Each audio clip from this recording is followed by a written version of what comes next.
사도행전 묵상일기 264번째 목적지만 인생이 아닙니다. 그곳에 도착하기까지 지나온 모든 장소도 내 인생입니다. 사도행전 20장 13절에서 16절 말씀. 우리는 배에 먼저 가서 배를 타고 앗소를 향하여 떠났다. 우리는 거기에서부터 바울을 배에 태울 작정이었다. 바울이 앗소까지 걸어가고자 했기 때문에 그렇게 정한 것이었다. 우리는 앗소에서 바울을 만나서 그를 배에 태우고 미둘레네로 갔다. 그리고 우리는 거기에서 떠나서 이튿날 기오 맞은편에 이르고 다음날 사모에 들렀다가 그 다음날 밀레도에 이르렀다. 이런 행로를 취한 것은 바울이 아시아에서 시간을 허비하지 않으려고 에베소에 들르지 않기로 작정하였기 때문이다. 그는 할 수 있는 대로 오순절까지는 예루살렘에 도착하려고 서둘렀던 것이다. 아멘. 좋은 아침입니다. 새로운 하루가 우리 앞에 활짝 열렸습니다. 매일 반복되는 바쁘고 고단한 일상이지만 오늘 하루도 주님께서 주신 넉넉한 은혜 안에서 평안하시기를 응원합니다. 지친 어깨를 펴고 가벼운 미소와 함께 힘차게 오늘을 시작하는 복된 하루가 되기를 진심으로 축복합니다. 어제 우리는 드로아에서 벌어진 유두고의 벅찬 기적 사건을 나누었죠. 그 극적인 사건 때문에 우리가 잠시 잊고 있었던 사실이 하나 있습니다. 그것은 지금 바울 일행이 각 지역의 교회 대표단과 함께 헌금을 안고 예루살렘으로 향하는 긴박한 여정 가운데 있었다는 점입니다. 오늘 본문 16절에 보면 바울은 오순절 전까지 예루살렘에 도착하고자 하는 간절한 마음으로 발걸음을 서두르고 있습니다. 자신이 그토록 눈물로 일구었고 가장 큰 부흥을 경험했던 에베소조차 굳이 들르지 않고 건너뛰어야 할 만큼 일정이 무척 급박했던 것이죠.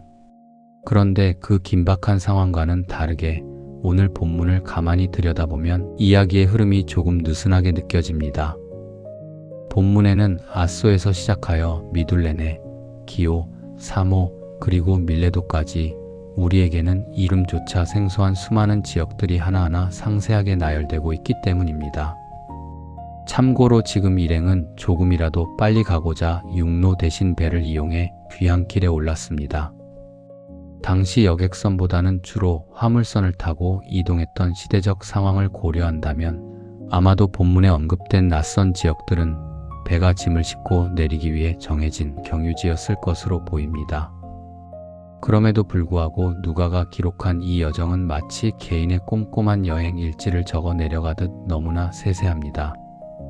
보통 특별한 의도나 이유가 없다면 그저 드로아에서 배를 타고 예루살렘으로 이동했다라고 간략하게 적는 것이 보편적일 것입니다. 우리가 기차를 타고 서울에서 부산으로 내려갈 때 수많은 역에 정차하지만 굳이 의미가 없다면 그 모든 정차역의 이름을 하나하나 나열하지 않는 것과 같은 이치죠. 그냥 지나쳐도 아무 문제가 없을 텐데 저자 누가는 도대체 왜 그 낯선 경유지들을 하나하나 정성스럽게 기록해 두었을까요?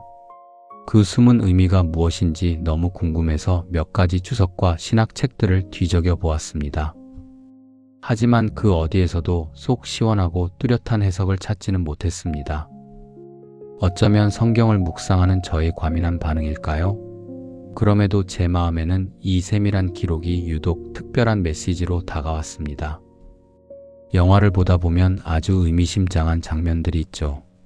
굳은 결의를 다지며 거대한 전장을 향해 걸어가는 장수의 묵직한 발걸음을 감독은 슬로우 모션으로 처리하곤 합니다. 그리고 한 걸음 한 걸음 내디딜 때마다 둔탁한 파열음이 울리며 보는 이로 하여금 깊은 긴장감과 숭고함을 느끼게 하죠. 저는 오늘 본문에 나열된 지명들을 보면서 마치 그런 숭고한 발걸음을 연상하게 되었습니다. 지금 바울 일행의 최종 목적지는 예루살렘입니다. 이들의 여행은 그저 고향으로 돌아가는 길이 아니라 너무나 깊고 벅찬 영적 의미를 담고 있습니다. 예루살렘에서부터 시작된 작은 복음의 씨앗이 이방 땅으로 퍼지고 퍼져 풍성한 숲을 이루었고 이제 그 이방의 열매들이 모교회인 예루살렘을 돕기 위해 다시 돌아가고 있는 가슴 벅찬 선순환의 역사가 만들어지는 순간이기 때문입니다. 다림교육이라는 곳이 그랬습니다. 한때 그곳에서 조건 없는 사랑과 교육의 재능 기부를 받으며 자라난 어린 생명들이 있었죠. 훗날 그 아이들이 훌륭하게 자라나 자신들이 받았던 그 따뜻한 사랑과 은혜를 기억하며 다시 그곳으로 돌아와 또 다른 어린 영혼들을 가르치는 재능 기부의 선순환을 이루었습니다. 그때 느꼈던 뭉클한 감격을 저는 아직도 잊을 수가 없습니다. 지금 바울의 발걸음이 바로 그런 경이롭고 놀라운 은혜의 발걸음인 것입니다. 누가는 마치 그 역사적인 발걸음 하나하나를 놓치지 않으려는 듯 예루살렘을 향해 내딛는 숭고한 걸음들을 표현하듯 그 거쳐간 장소들을 하나하나 애정을 담아 적어 내려갔던 것이 아닐까 생각합니다. 사랑하는 여러분, 우리에게도 저마다 가야 할 분명한 목적지가 있습니다. 우리는 영원한 본향, 주님께서 약속하신 평안의 낙원을 향해 하루하루 걸어가는 순례자들입니다. 그러나 그 영광스러운 목적지로 향하는 우리의 발걸음 앞에는 때론 발끝을 찌르는 가시밭길도 있고 길을 잃고 헤매는 깊은 골짜기도 있습니다. 때로는 눈앞을 가로막는 거대한 홍해를 마주하기도 하죠. 살다 보면 참 다행이다 싶은 좋은 일도 있지만 가슴이 철렁 내려앉는 나쁘고 슬픈 일들도 반드시 겪게 마련입니다. 하지만 그 모든 걸음마다 결코 버릴 것은 하나도 없습니다.